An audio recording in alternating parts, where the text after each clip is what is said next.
Pablo Marçal dá uma aula de agilidade. Ele acabou saindo vitorioso de uma decisão extremamente forte da Justiça Eleitoral contra ele, Mac? Sem dúvida que sim. Existe uma discussão aqui, primeiro, será que a gente pode ou deve incluir o mérito jurídico quando a gente fala em estratégia comunicacional? Será que os fins justificam os meios, que na verdade é o que está acontecendo para muita gente? Então, é importante deixar claro, primeiro, que a gente reconhecer o que está acontecendo, e tanto o Josias como o Thales falaram aqui, não só que a Tabata está indo muito bem, e está mesmo, e também que o próprio Marçal é um fenômeno, e é mesmo, reconhecer o que está acontecendo não quer dizer admirar. Então isso é importante deixar claro já desde o início. Mas é inegável que ele está se valendo de vários subterfúgios, legais ou não, para poder entrar na cabeça das pessoas. Que é o que ele já fazia como coach de PNL, que é o que ele sempre fez lançando os cursos dele. E de novo, não estou aqui para dizer que está certo ou errado, estou aqui para reconhecer que existe uma agilidade que os outros candidatos não têm. Acho que primeiro existe uma visão aqui geracional. O Pablo Marçal, e essa informação até me surpreendeu quando eu vi pela primeira vez, ele tem 37 anos. Ele é um millennial, ele é muito novo. E não só ele é novo, como ele fez muito dinheiro nas redes sociais e no digital. Então ele tem um grupo que trabalha com ele que é muito ágil e que costuma estar sempre um passo à frente, adivinhando, lendo comportamentos, entendendo tendências. A Tabata Amaral tem 30 anos, o Boulos tem 42. Só que se você vir o Boulos do lado do Pablo Marçal, ele parece 20 anos mais velho hoje em dia.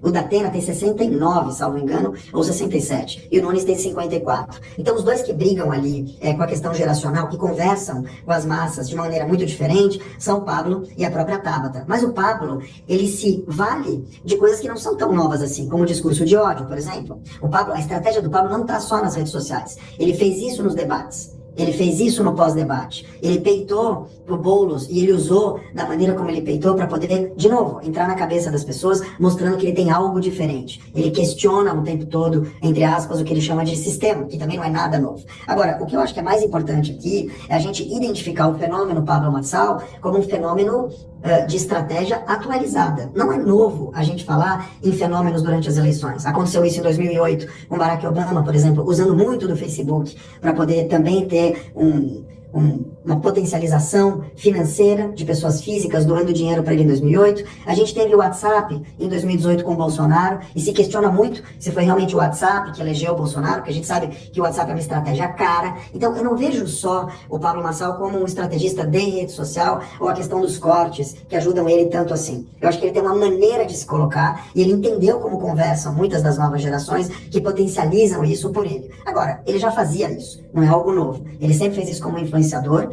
Ele tem um jeito de falar que lembra muito uma teoria da prosperidade, ou seja, ele usa muito também a questão religiosa dele para poder conversar com as pessoas e mostrar que existe um outro caminho. Então, eu acho que ele é um combo de tudo isso. Ele não tem só a questão digital, ele tem uma questão postural também. Mas olhando de fora, como cidadão e como comunicação, o que eu posso te dizer é que a estratégia dele é muito parecida com a do Bolsonaro. Você precisa ter um inimigo, entre aspas, em comum. O inimigo do sistema que ele quer apresentar, que é o sistema empreendedor, que é o sistema vitorioso, de tirar as pessoas, enfim, da situação de pobreza, ou olhar para as pessoas com uma pobreza como uma situação transitória e incutir nelas esse desejo de empreender no Brasil, de mostrar que existe uma nova saída. A única pessoa que faz frente a isso é o Boulos. O Boulos tem esse discurso muito arraigado dentro da periferia, que coach não funciona. O Ricardo, ele é muito parecido com o público do Ricardo é muito parecido com o público do Marçal. Então ele não precisa tirar tanta gente. Se houver uma migração como já está tendo, é um fenômeno mais natural. Mas em comunicação e principalmente em estratégia digital, você precisa ter um inimigo em comum.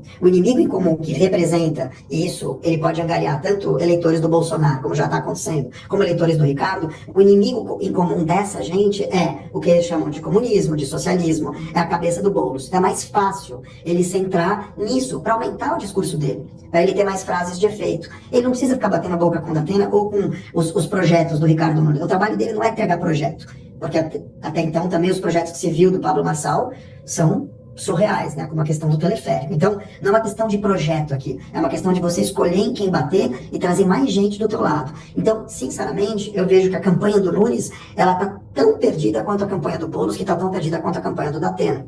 E te diria que, infelizmente, ainda tem um componente muito sério aqui, Josias, que é a questão do QI do brasileiro.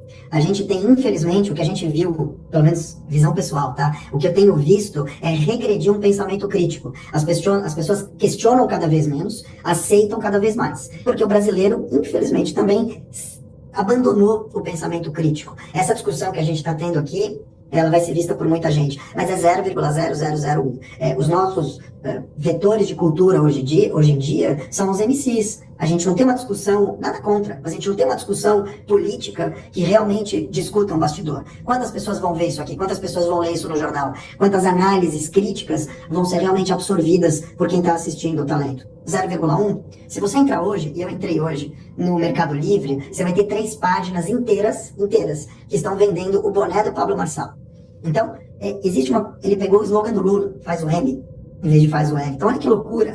A gente está numa era da qualquer coisa. A questão é quem está aceitando isso. Como é que a gente está vivendo isso enquanto cidadão, enquanto eleitor? E, obviamente, o Pablo aqui, como eu falei, ele tem 37 anos, tem uma equipe que voa, já ganhou muitos milhões no digital, entende a força da neurolinguística, ele faz de um jeito e de uma forma que ele peita, que ele trata isso de uma maneira muito, entre aspas, agressiva, que ele fala coisas que, de novo, entre aspas, que muita gente gostaria de ter falado e não falou. Quantas pessoas não fizeram meme da carteira de trabalho para o petista ou para o Boulos?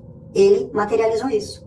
Entende a diferença? Aliás, ele ontem, no vídeo dele, ele fala exatamente uma coisa. Eu também tenho a habilidade de falar com os otários e a forma como ele fala das pessoas mais pobres. Você não ouviu o que ele disse ontem para que você possa fazer essa análise pra gente? Sabe o que é o problema?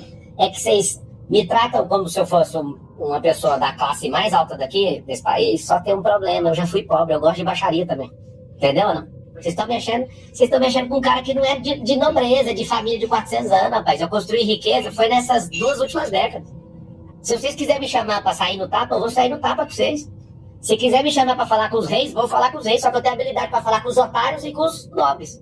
Eu acho que o que ele fala vai muito ao encontro e não de encontro com esse discurso das pessoas que estão cansadas de não ter resultado e que estão cansadas do processo. Elas querem o resultado. Então não é uma questão de eficiência. Eu não quero uma questão... Elas têm pressa. Elas querem, para elas, a favela e os influenciadores MCs e toda essa turma que ascendeu mostram isso. Né? Você tem desde uma Anitta até o MC Daniel, e são pessoas que reinam na televisão, são pessoas que reinam quando você vê o Luciano Huck entregando um BID, como aconteceu ontem, um carro super caro, 150 mil reais para alguém que mora em Realengo, um taxista. O que ele está dizendo é o seguinte: todo mundo merece e precisa também beber dessa água. E o que o Pablo está dizendo é o seguinte: a tua situação de pobreza, eu já tive aí. Você quer viver como você está vivendo hoje, com muita ideologia, tentando entender esse processo, analisando as questões contextuais? Ou você quer viver o que eu estou vivendo aqui? Que é andar no carro de luxo, curtir a vida, que a vida passa logo. Para quem está escutando esse discurso, vai escolher certamente o plano B. Então não é mais uma questão de eu quero entender como a gente chegou até aqui, porque o mundo é outro. A celeridade é outra. As pessoas têm pressa, elas não querem discutir por que elas não têm o iPhone. Elas querem ter o iPhone.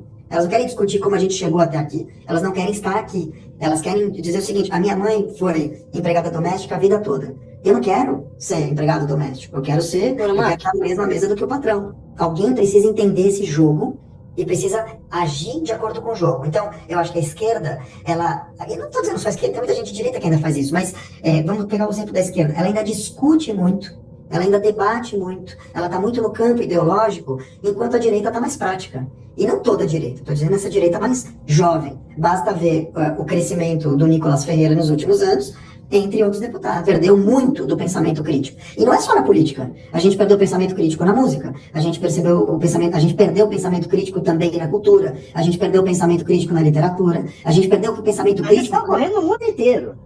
Mais ou menos. Não sei se é no mundo inteiro. Eu não vejo, por exemplo... A Itália... Você viu o risco que a França correu agora há pouco. Mas é diferente. Não tem, por exemplo, quer pegar um exemplo próximo? Eu vejo, por exemplo, o argentino, ainda, com todos os problemas que eles tiveram, até mais do que aqui muitas vezes, muito mais crítico do que o brasileiro. E aqui eu estou dizendo que a gente tem um problema sério também de formação. A gente tem uma escola básica brasileira, que infelizmente perdeu 10 anos em 2 por conta da pandemia, que faz também com que a gente tenha, Thales, um atraso de até 200 anos, se a gente quisesse comparar com os países nórdicos, por exemplo, em termos de leitura. É uma discrepância muito grande. E aí você tem, com todo o respeito, que eu também já fui de imprensa, você tem uma mídia que não ajuda, né, que nivela por baixo, muitas vezes. Você tem discussões que nivelam por baixo. Você tem pais que não fazem o trabalho que deveriam fazer, de educar. Então, é um problema sério. Você vai num restaurante, você pede uma água com gás, 2 segundos depois, o rapaz te fala, sem gás, né?